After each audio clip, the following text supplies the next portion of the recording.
Welcome everyone, and thank you for joining us today. I am excited to introduce our presentation on the 40 Hadith of Al-Nawawi. This collection is a fundamental source of guidance in our faith. Over the course of this session, we will explore some of the most important hadiths compiled by Imam Al-Nawawi, highlighting their meanings and practical applications. Let's get started and deepen our understanding together. Let's take a moment to reflect on this profound hadith. The messenger letter FDFA emphasized that indeed, all actions are judged by intentions. This means that the true value of what we do depends on why we do it. If our intention is sincere and for Allah, then our actions are meaningful and will be rewarded accordingly.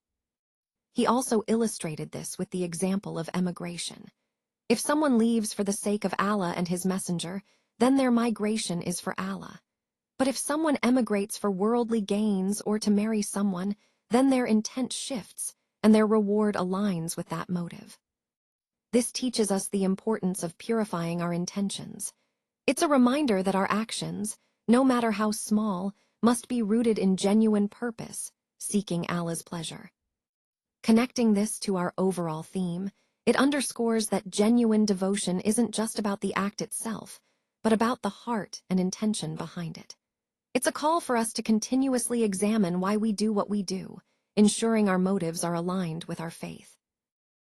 This slide highlights the profound significance of a hadith that Abu Dawud mentioned, which is often described as half of Islam. It emphasizes that this hadith encompasses both what is apparent and what is hidden, meaning it covers outward actions as well as inner intentions.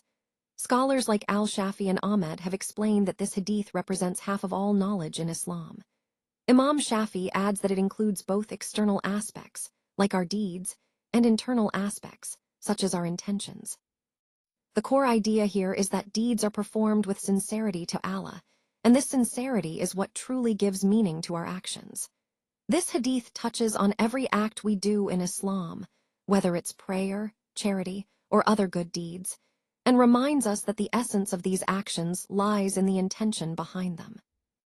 It's considered half of a man because faith isn't just about outward actions, it's also about the internal conviction and sincerity. Imam Ahmed pointed out that the foundation of Islam revolves around 3 key hadiths. Actions are judged by intentions, introducing new matters into the religion is rejected, and what is permissible and forbidden in Islam is clear. So, when we think about actions, it's crucial to remember they are only valid and meaningful when accompanied by sincere intentions. Without that inner purpose, even good deeds lose their spiritual value. This concept ties directly into the overall theme of our presentation, that understanding and aligning our intentions with our actions is fundamental to truly living Islam. Today, I want to highlight an important principle. The reward we receive for our actions is actually confirmed by our intentions behind those actions. In fact, the word ba in the original text indicates that actions are caused by intentions. It's crucial to understand that caused by here doesn't mean just happening alongside intentions. It means that the intentions are the real driving force behind the actions. This suggests that causing intentions holds more weight than merely accompanying actions with intentions. When we talk about al-niyya, or intention, it refers to the true claim or core of what we seek. Some interpret it as seeking something earnestly, seriously. Others say that niyya is something that resides in the heart, almost like a sincere inner desire. There are also perspectives that see niyya as representing distance, meaning that what we're truly seeking isn't something we can achieve solely through physical actions or limbs. Instead, it's more about the inner state and genuine purpose. Ibn Qayyim offers a profound definition. He describes intention as the knowledge the doer has of what he's doing and why he's doing it. Basically, a wise person doesn't undertake any action without first understanding and wanting it. In sum, actions are fundamentally rooted in intentions. This is why, throughout our faith journey, cultivating sincere intentions is so vital. Because ultimately, the value and reward of what we do are directly connected to what we intend. Today, I want to focus on the concept of intention, which is a fundamental aspect of our actions and spirituality. According to al-Saudi, Intention describes the driving force in the heart that pushes us toward what we desire. In English, we often use words like purpose, aim, resolution, goal, or determination to capture this idea. But it's important to understand that intention isn't just a passing thought. It's more of a deep resolve, a want, or an aspiration to do something. It's that inner motivation that keeps us committed unless an external factor prevents us from achieving our goal. If nothing stands in our way, this intention remains strong, and we stay persistent in working toward that goal unless we consciously decide to change our intention. Now, where does this intention reside? It's in the heart or our consciousness, not just spoken words. The place of niyya is in the heart, which is why simply saying something with your tongue without genuinely intending it in your heart can invalidate certain acts. For example, when it comes to fasting, the intention must be in the heart for the act to be accepted. Forming an intention with the tongue alone, without truly having it in the heart, will invalidate the action. That's why actions are fundamentally rooted in our intentions. Everything we do should be backed by a sincere and conscious intention, because ultimately, our actions are judged by what we intended. So, as we reflect on this, remember that intention is not just a formality. It's the key that transforms our actions into meaningful acts of worship and purpose. Today, I want to talk about some key concepts related to intention and purpose in the Quran, specifically niyya, irada, qasd, and azam. The Quran uses words similar to niyya, such as Arabic alif, Arabic lam, Arabic alif det hamza, Arabic rat, Arabic alif, Arabic dal, Arabic tet marbuta, which means determination, Arabic alif, Arabic lam, Arabic tain, Arabic zain, Arabic meme, meaning purpose, and Arabic alif, Arabic lam, Arabic kaf, Arabic sada, Arabic dal, or aim. These words all relate to the desire or want to do something, but they each have their own subtle differences. Irada, for example, encompasses intention, which is the core idea behind niyya. It also includes considerations like desire, purpose, and will. Now, qasd specifically means purpose. It implies turning towards something and actively desiring it. Sometimes, qasd is used interchangeably with niyya, but there's an important distinction. Qasd tends to refer to desiring something for oneself or for others, with a focus on what one aims for. On the other hand, niyya is more about what one wants for oneself, especially beyond immediate ability. For instance, if someone intends to give away wealth in charity, even if they don't possess the wealth yet, that intention is according to niyya, not qasd. So, the key takeaway is that niyya reflects a broader, more internal intention, while qasd involves a more immediate or tangible desire for something within reach. Understanding these differences helps us grasp how the Quran emphasizes sincere intention and purpose in our actions, aligning with the overall theme of mindful service and devotion. Today, I want to talk about azam, which is a powerful concept in our faith. Azam means a firm resolve in the heart to accomplish a matter, and it's done without hesitation or holding back. The word azam actually has 4 important meanings in the Quran: purpose, patience, resolve, and fulfillment. Among these, azam is considered the strongest form because it signifies a firm commitment to act. Now, it's important to understand that azam is closely related to other concepts like niyya, qasd, and irada, which all involve knowledge and action. Before we can act, we need to have knowledge of what we want to do. Without knowledge, there's no real intention or resolve. Also, no action is complete unless it involves 3 key components. First, the knowledge of the act itself. Second, the desire or intention to carry it out. And third, the ability to perform it. You can't will something if you don't know about it, and you won't act if you lack the ability. When we talk about intention, or niyya, if it's related to something in the present, we call it qasd. But if it's about something in the future, something we plan or aim for, that's where azam and irada come into play. These reflect a stronger, more determined resolve to achieve what we set out to do.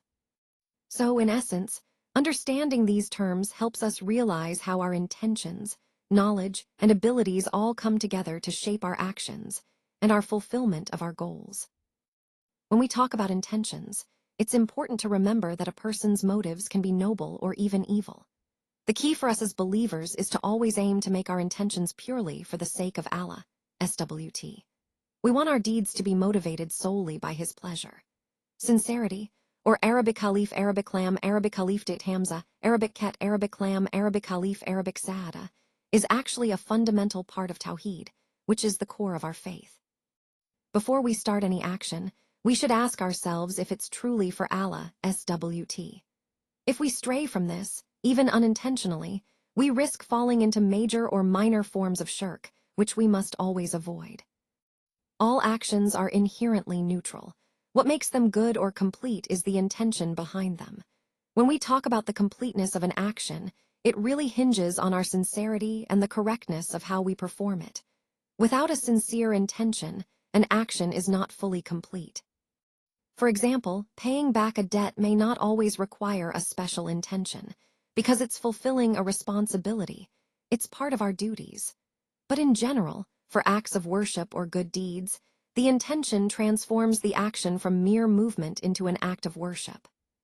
So the key points here are: niyyah, or intention, and ikhlas, or sincerity, are essential to making our actions meaningful and complete in the sight of Allah. Always remember, the sincerity of our intentions elevates our actions from ordinary to truly accepted acts of worship. Today, I want to emphasize that the Sharia deeds are fundamentally rooted in intention. This means that if someone performs a deed but does so without any intention, then from a Shari perspective, that deed simply does not exist. Even if the action is physically performed, without intention, it lacks validity in Islamic law. The core reason is that the pillar of the deed, the intention, is missing. Therefore, without intention, the deed is considered non-existent according to Sharia. Now, Ibn Taymiyyah, a renowned scholar, describes two types of intentions and deeds. One is praiseworthy, and the other is blameworthy. Praiseworthy migration, for example, is when someone moves for the sake of Allah and His Messenger. Conversely, blameworthy migration is driven by worldly desires or for the sake of a woman. This highlights how crucial the intention is. It's what distinguishes a righteous act from a wrongful one. Every conscious act we undertake requires an intention. It's what makes our actions meaningful and aligned with Islamic principles.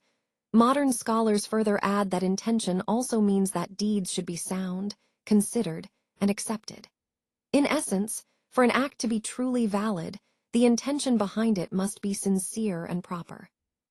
A pious intention is only truly pious when it is performed solely for the sake of Allah and with the hope of earning His pleasure.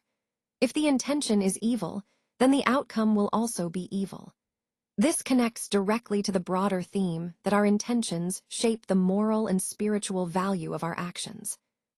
Furthermore, those who seek only the life of this world, without regard for the hereafter, will have no share in the eternal life to come. The Quran reminds us in Hud, verses 15-16, that prioritizing worldly gains over spiritual righteousness leads to loss in the hereafter. Finally, understanding the difference between correct and incorrect intentions is vital. It helps us ensure that our deeds are genuinely pleasing to Allah and that we remain sincere in our worship and actions. This awareness is central to our spiritual growth and to maintaining the integrity of our faith. Let's delve into the importance of intention in our deeds. As the slide indicates, a deed is truly useless unless it is accompanied by taqwa, good intention, and correctness. Essentially, performing an act alone isn't enough. The underlying motivation matters just as much. Some might claim they have good intentions, but if their actions do not align with the teachings of the Quran and Sunnah, then those intentions are not truly good. It's a reminder that intentions must be sincere and rooted in what is pleasing to Allah. On the flip side, we also see how corrupt intentions can taint our actions. When deeds are performed merely to be seen, to gain reputation, or to impress others, these are hypocritical acts that lack purity and sincerity. They can even lead us to shirk if we perform acts of worship for show rather than for Allah alone. It's important to understand that intention differentiates acts of worship from ordinary acts.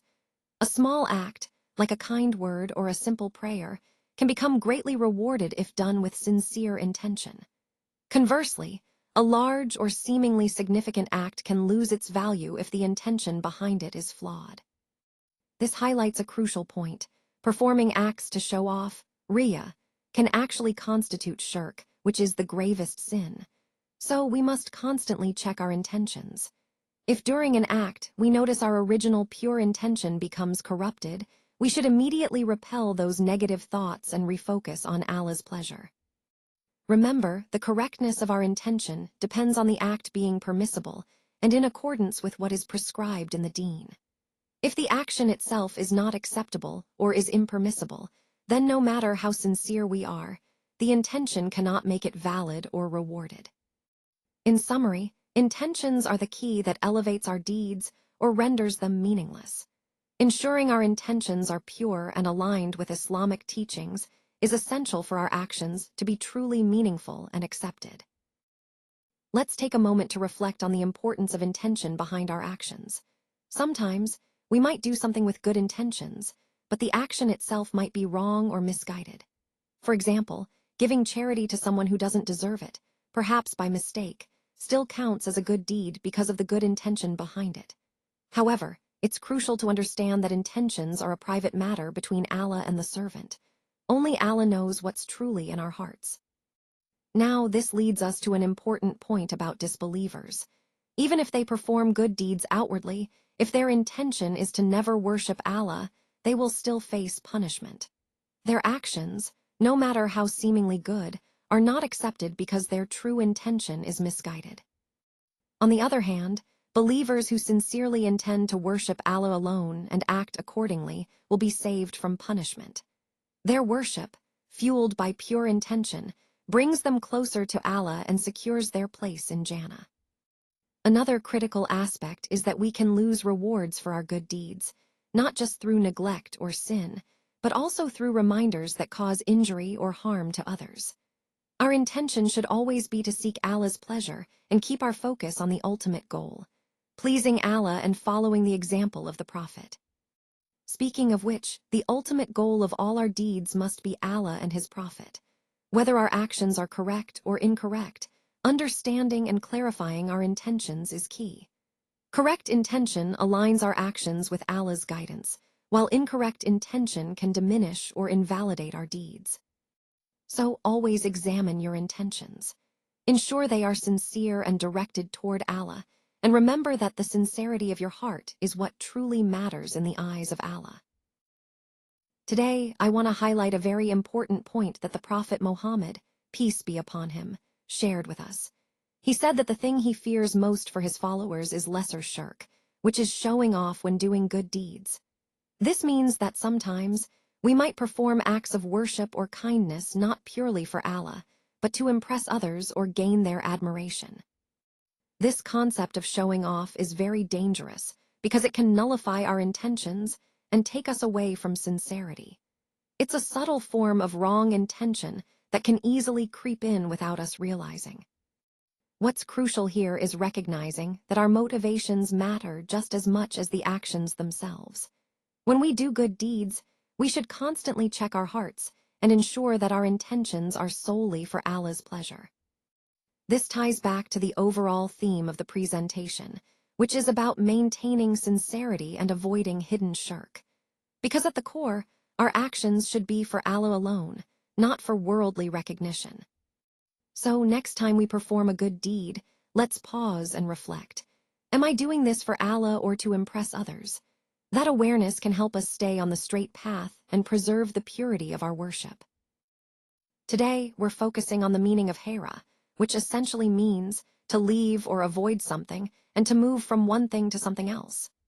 When we look at its most apparent meaning in Sharia, it's about leaving lands of disbelief and migrating to the land of Islam in order to practice our faith freely. This is the clear reference in this particular hadith.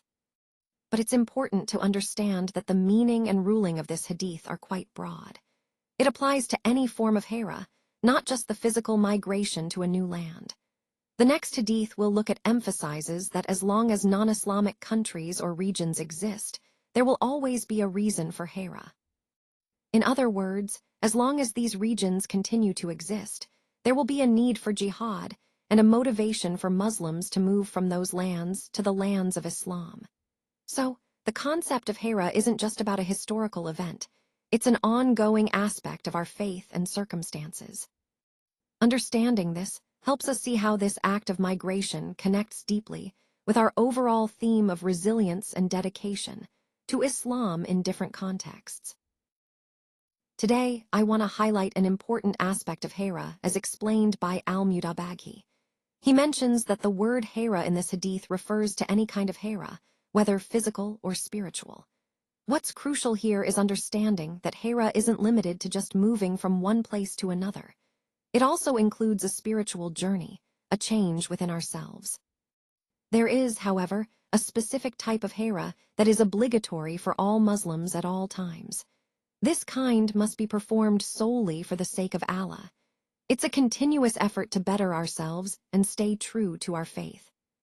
This idea is reinforced by the Hadith of the Prophet, peace be upon him, which states that the muhajir, the one who makes Hira, is the one who avoids what Allah has prohibited. This highlights that true Hira involves distancing ourselves from actions that Allah has forbidden, emphasizing moral and spiritual purification. Now, as we connect this to the overall theme of our presentation, it's clear that Hira isn't just about physical relocation. It's about constantly striving to improve ourselves, to align more closely with Allah's guidance, and to embody faith in all aspects of life. This broader understanding of Hira encourages us to reflect on our own journeys, both outwardly and inwardly, and to make conscious choices for the sake of Allah. Today, I want to talk about the meaning of the word dunya. The term dunya, which refers to this worldly life, is often associated with the idea of al-adna, meaning the closest. This is because it is considered the closest life to us, coming right before the life of the hereafter. Another important reason why dunya is called so is that it is inherently temporary and perishable. In fact, the name dunya highlights its fleeting nature, that it's near to perishing, reminding us to not become too attached to it. Understanding this helps us put our lives into perspective, emphasizing the importance of focusing on what truly matters beyond this world, especially as we prepare for the hereafter. So, in essence, dunya is not just a physical place, but also a concept that underscores both its closeness and its impermanence in our spiritual journey. Today, I want to talk about a significant issue that has affected many Muslims in the past century, and that is what we might call a harmful kind of Hira. This kind of migration has been driven not by religious or spiritual reasons, but by the pursuit of dunya, or worldly gains. Many Muslims have moved from their homeland to Western countries, often in search of economic betterment, job opportunities, or better living conditions. Now, moving from one place to another for economic reasons, especially when the environment remains Islamic, is generally considered permissible in Islamic law. However, the problem arises when this migration is motivated by dunya at the expense of one's faith. If the move compromises your Islamic identity, practices, or principles, then it becomes problematic and, in fact, forbidden. Because true Hira is not just about changing locations, it's about striving to improve one's practice of Islam and staying true to our faith. What makes this particularly concerning is that when the focus shifts solely to dunya, it defeats the very purpose of Hira. Hira isn't just a physical move. It's a spiritual and religious journey aimed at strengthening our iman and practicing Islam more effectively. So, when Muslims migrate for dunya, and it risks their faith, it undermines the core concept of Hira. It's a reminder for us all to reflect on our intentions and ensure that our moves and decisions align with our Islamic values, rather than worldly temptations. In this slide, we see an interesting aspect of the Hadith where the Prophet, peace be upon him, specifically mentions making Hira for the sake of marrying a woman, after initially referencing making Hira for some part of this dunya. What this highlights is that women, or the opposite sex in general, can have a significant influence on a person's actions. Even noble and great deeds, like making Hira, can sometimes be motivated by the desire to please or marry a woman, rather than solely for the sake of Allah. This reminds us of the importance of intentions and how external factors, like relationships, can impact our deeds. It ties into the broader theme of our presentation, being mindful of our motivations and ensuring they align with seeking Allah's pleasure above all else. This slide highlights a very important hadith that is central to Islamic thought, culture, and understanding. It emphasizes the balance between our internal states, our intentions, feelings, and heart, and our external actions. This balance is key because it shows that true righteousness involves both what we feel inside and what we do outwardly. This hadith is considered one of the most beneficial and significant in Islam, and some scholars even say that Islam revolves around it. They believe that it captures the essence of our faith and practice. Scholars have also commented that this hadith makes up about 1/3 of knowledge, because our actions are not just what we do physically. They involve our heart, our tongue, and our limbs. And because of that, the intention in our heart is seen as 1/3 of the action. Every conscious act we perform, every action driven by free will, has an intention behind it. That intention is what motivates and brings about the action. It's a reminder that our inner motives matter just as much as our outward actions. So, to summarize, this hadith teaches us that the core of our actions lies in our intentions. It reminds us to be mindful of what we truly mean to do, because that inner purpose shapes everything we do outwardly. This idea ties back to the overall theme of our presentation, understanding the importance of internal sincerity in our faith and everyday actions. This slide reminds us that a person will achieve whatever he intends. If his intention is good, then good results will follow. Conversely, if he intends evil, then evil outcomes are what he will face. It emphasizes the importance of intention behind every action. When someone performs a proper deed purely for the sake of Allah, that deed is truly accepted and rewarded by Him. This highlights the significance of sincere intention in our actions. However, even noble acts like emigrating can sometimes be performed with less noble intentions. In such cases, a person will only receive the reward corresponding to what he truly intended.